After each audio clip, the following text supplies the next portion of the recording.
Welcome to our analytical discussion of the book The Road by Cormac McCarthy, first published in 2006. Yes.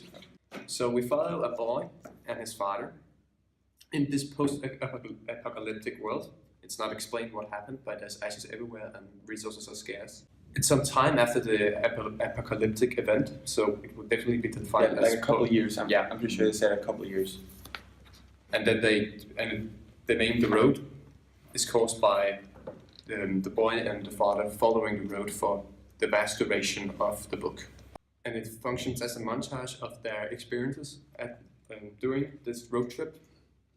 So in the book there are two main characters. There's the boy and his father, and I feel like the father is like, he is the head of the group of the two of them. He's this rational, very survival type guy. He's very focused on the survival. Does what's necessary for surviving.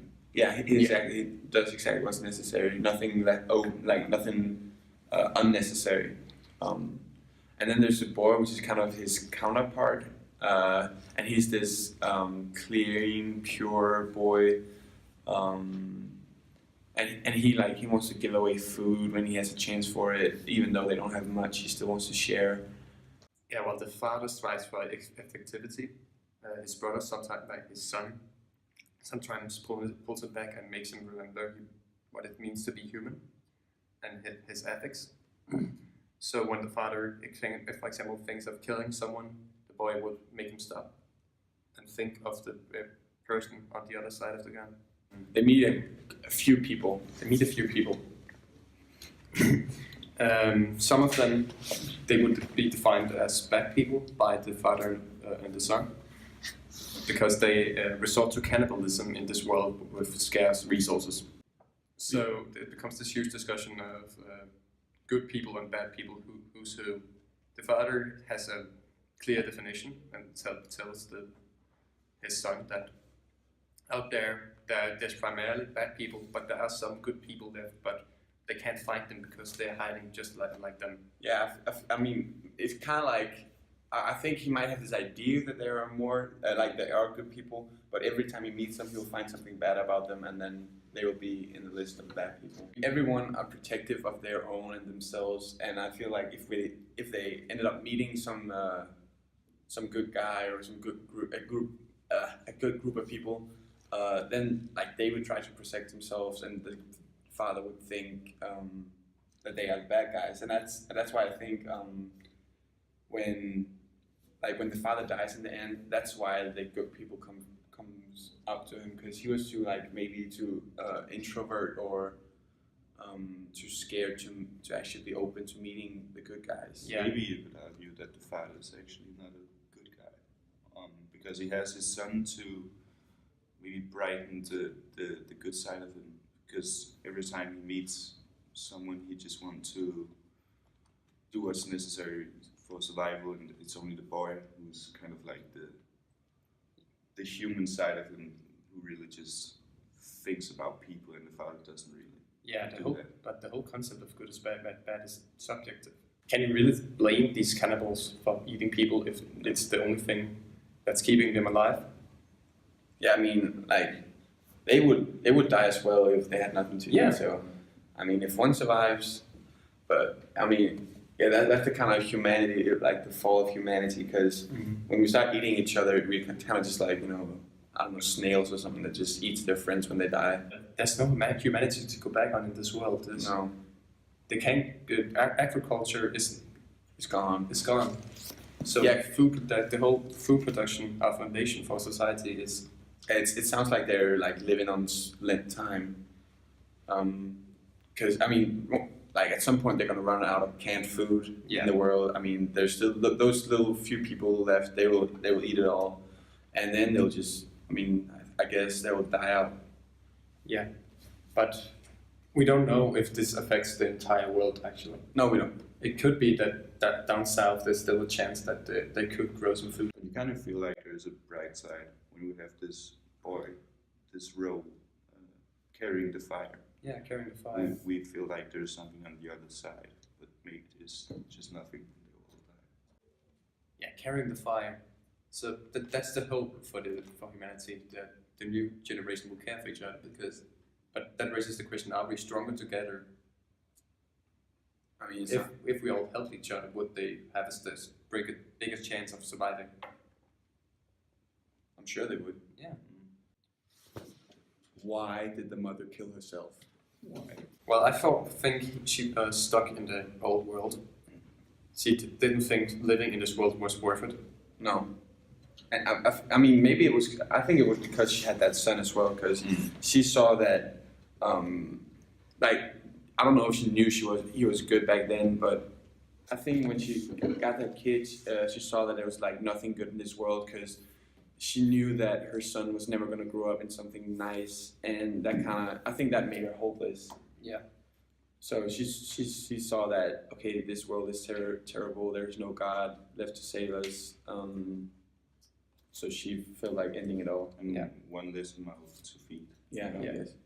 If she had given up, she just will just give her family a better chance. She was still stuck in a high level of enjoyment. She needed society to function, but the father, he could only think of surviving, and he couldn't bear to see his son die. No. He thought there was still hope, and he held on to that hope, the fire. Let's call it the fire, because they are carrying the fire.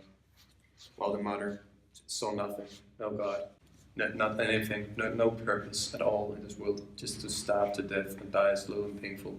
So she put a bullet through her skull. Yeah. Oh, we don't know And the that. father just saw the son, actually, Yeah. as the way forward. Yeah. The father actually considers putting a bullet through his son's skull. Yeah, at his own. Mm-hmm. But that's out of mercy, and Yeah. like it's not just to kill his son, of course. No, yeah, but is it just? It could be argued that it's mercy anyhow, at any time to Yeah, kill I someone mean, in the society. True, because there's always a chance of survival, I guess. He wouldn't suffer anymore, but there would be nothing. I mean, he wouldn't suffer, he wouldn't be happy, so. Yeah, just lifestyle of meaning if you suffer constantly. That's a whole lot of discussion. It's page 85. He put two of the coats over the boy's shoulders, swallowing him up in park and all. I'm really hungry, Papa. I know. Will we be able to find our stuff? Yes, I know where it is. What if somebody finds it? They won't find it. I hope they don't. They won't. Come on. What was that? I didn't hear anything. Listen. I don't hear anything. They listened. Just from that small passage, you can see that the boy asks questions, Yeah. and the father answers them.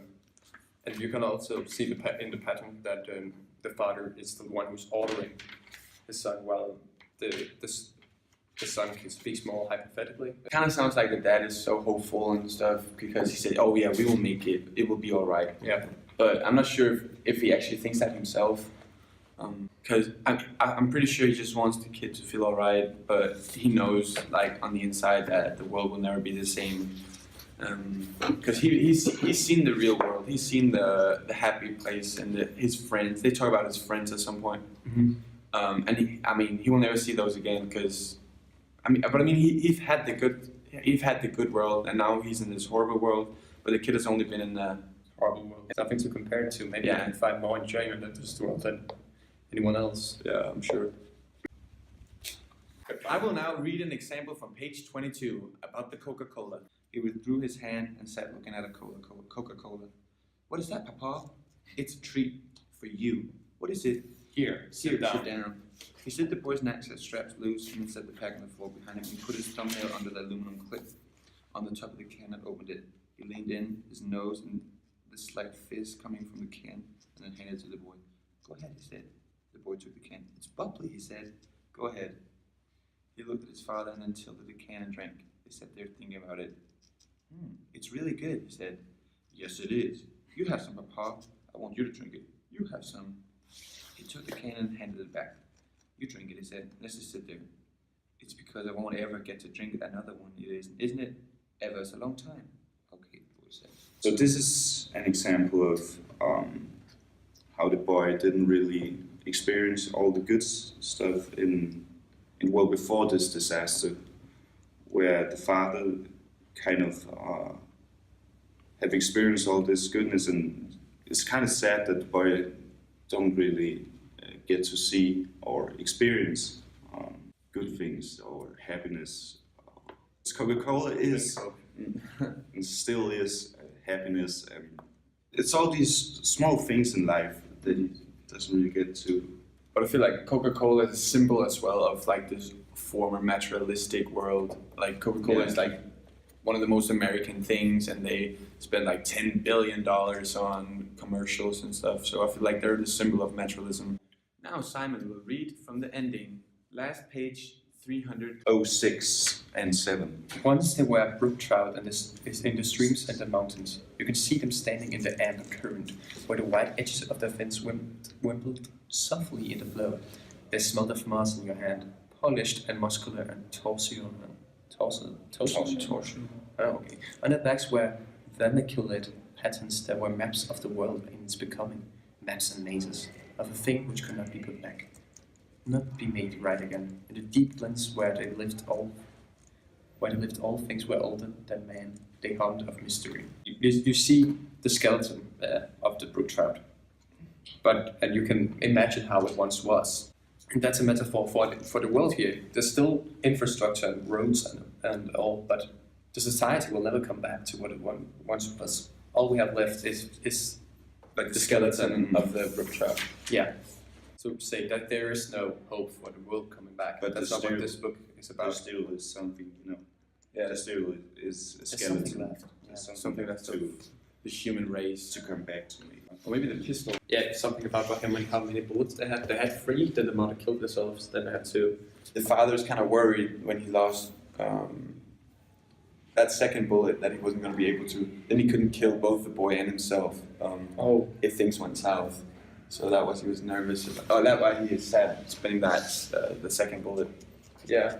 I wonder if he still had that bullet left if he would kill the boy himself in the field. But I mean, like when he was dying, he was supposed to kill the son, and he didn't do it. He couldn't do it. Yeah. The son was like, "It's all right. It's been a long time coming. Now it's here. Keep going south.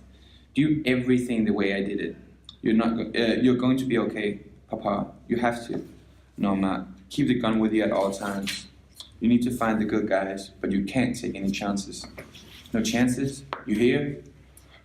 I want to be with you. You can't. Please, you can't. You have to carry the fire. I don't know how to. Yes, you do. Is it real, the fire? Yes, it is. Where is it? I don't know where it is. Yes, you do. It's inside you. It was always there. I can see it. Just take me with you, please. I can't. Please, Papa, I can't. I can't hold my son dead in my arms. I thought I could, but I can't. You said you would never leave me. I know, I'm sorry. You have my whole heart. You always did. You're the best guy. You always were. Like when he's on his dying bed, he finally turns into this human he was before, maybe. Like you see this glimpse of humanity still left in him. Like he's not that survival guy anymore, doing like what's best for the group. If he didn't meet that other guy, he would have died on his own. Yeah. The father said he felt like he would be lucky at some point, Yeah. because he was the fighter. Maybe the right thing to do if he wasn't that lucky was to shoot him. When you get used to darker society, you can still find enjoyment in the things in that world. I mean, when they found that the cellar, the bunker, they were happy. Yeah, I guess. I think the boy was experiencing true happiness there, because happiness is also a matter of perspective. Yeah, I'm sure it's relative, I guess. Yeah, relative. The boy has only been in this world, so it takes less to make him happy. So maybe it's still a world that's worth living in. They kept going. That's enough.